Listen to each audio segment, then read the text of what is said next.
Welcome back to Lavender Recap.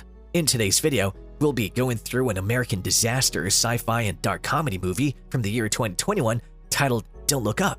If you're visiting this channel for the first time, I'd love to have you as a subscriber. Spoilers ahead, so watch out and take care. Kate Dibiaski, a young astronomy PhD student in Michigan, is working with the Subaru telescope when she discovers a comet traveling close to Earth. Dr. Rondal Mindy, her professor, applauds her on her discovery, and after naming the comet after her, they calculate its trajectory, determining that the comet will impact Earth in 6 months, and due to its massive size will cause global extinction. They call NASA to alert them of the discovery, and the chief of the Planetary Defense Coordination Office, Dr. Teddy Oglethorpe, instructs them to come to Washington, D.C., so they may meet with the president about the issue, which is now a secret. Kate, Rondal, and Teddy meet President Janie Orlean and Chief of Staff Jason Orlean, who also happens to be the president's son, the following day. They don't take their warning seriously, claiming that they're warned about the end of the world every month with justifications like economic collapse and loose nukes, so she wants them to sit and assess until the midterm elections are through. Teddy urges them to leak the information to the press because the White House will do nothing, which may land them in jail because discussing sensitive information is illegal, but it's better than dying from a comet. While Sir Peter Isherwell, the tech millionaire CEO of Bash, hears about the approaching comet through some astronomer acquaintances, Philip secures an interview for Kate and Randall with the New York Herald. They agree to publish their tale, especially after they corroborate the evidence with other scientists and learn that the White House denies ever seeing them. But first, they want to appear in Brie Avanti and Jack Bremer's morning talk program, The Daily Rip. They aren't taken seriously by the hosts and Kate cracks. But Randall agrees to stay for the rest of the interview, and when they're done, Brie invites him out for drinks later. The marketing staff of the New York Herald then presents them the outcomes of their presentation. Nobody cares about what they had to say because the singer who appeared before them talking about her breakup received more social media attention. Kate has become a meme as an angry lady, and Randall is considered incredibly gorgeous for a scientist. The newspaper chooses to stop supporting NASA since the data isn't good enough, but they soon discover that the agency's chief, who isn't even an astronomer, is one of the president's donors and follows her agenda. To make matters worse, Philip takes advantage of Kate's viral status by writing an essay about how he used to sleep with her, which she accepts as a breakup, and Randall can't stay off social media, debating with anyone who doubts his scientific competence or conspiracy theorists. When the president discovers that she's involved in a larger scandal involving some intimate images of her private parts, she orders the FBI to summon Kate, Randall, and Teddy back to her office and apologizes for ignoring them previously. Kate quickly notices that they're only doing this to avoid failing their midterms, but she agrees to help regardless because stopping the comet is the most critical concern at the moment. The president announces the comet is real and that they have planned to eliminate it. They will deploy a spaceship capable of striking the comet with nuclear bombs. Despite Randall's recommendation that this is a remote-controlled mission, Janie chooses General Benedict Drask to pilot the spacecraft because she believes that having a hero as the face of their plan will help people cope with the news. Janie and Randall pop up on all sorts of television programs and magazine covers as the event goes global online, finally receiving the attention they deserve. Randall and Brie end up sleeping together after appearing in The Daily Rip again, while Teddy and Kate debate comet skeptics on a conservative show. The big day arrives, and the event is aired worldwide. General Drask's microphone is swiftly muted since he keeps shouting terribly racist things on video, and the spacecraft successfully takes off. Everyone is excited that the comet will be gone soon, but when Isherwell arrives and speaks with the president secretly, they're stunned to learn that the spacecraft is returning. Janie has canceled the trip.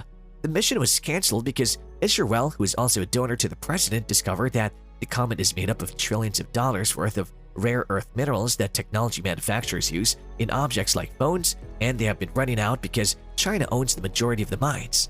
The goal is to send drones to fragment the comet and then mine the smaller parts that fall into the water. Randall disagrees, especially when he learns that the technology Isherwell will utilize has not been subjected to academic peer review and that every scientist who has spoken out against it has been silenced, but the situation is now beyond his control.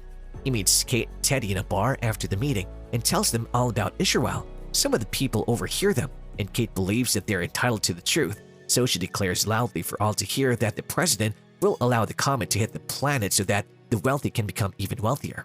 This sparks a series of riots throughout the city, prompting the FBI to arrest Kate and charge her with sharing classified information and causing property damage, but they agree to let her go if she signs a deal promising not to discuss the subject in public or in the media again and to go off the grid, which Kate readily accepts and returns to her small hometown in Illinois.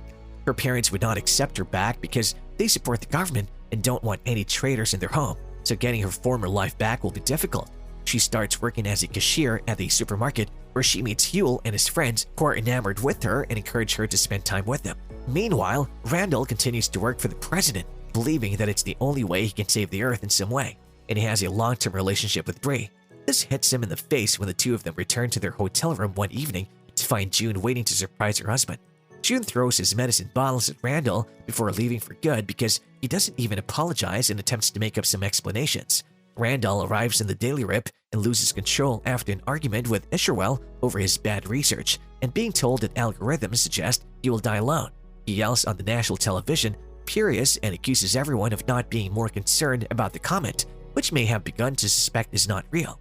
He also mentions how Isherwell is silencing all scientists who disagree with him, and that the person lied and that the entire administration is insane. After the FBI apprehends him and offers him the same deal as Kate, Bree breaks up with him.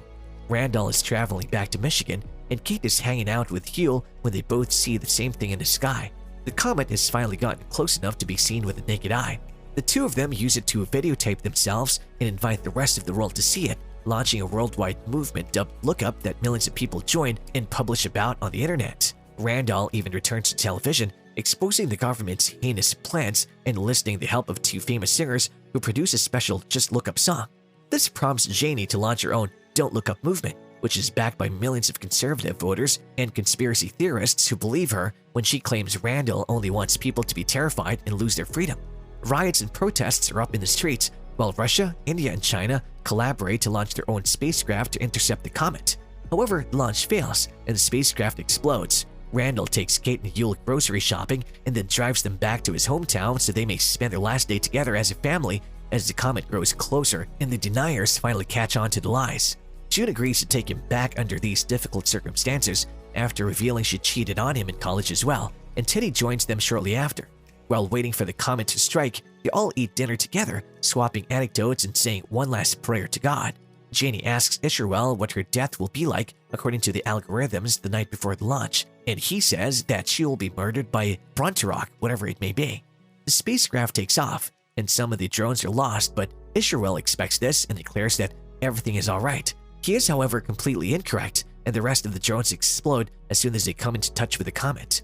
Isherwell and Janie leave the grounds, knowing that they would die for sure now, to join other millionaires aboard a secret spaceship built to keep its passengers alive cryogenically so that they can depart Earth before the end of the world. Janie calls Randall and offers him and his wife a place to stay, completely forgetting about her son, but he declines, preferring to stay with them till the end. As the comet collides with Earth and destroys life as we know it, people all across the world cling to their loved ones. Jason is a lone survivor to emerge from beneath the rubble, and he celebrates his newfound freedom by taking a picture.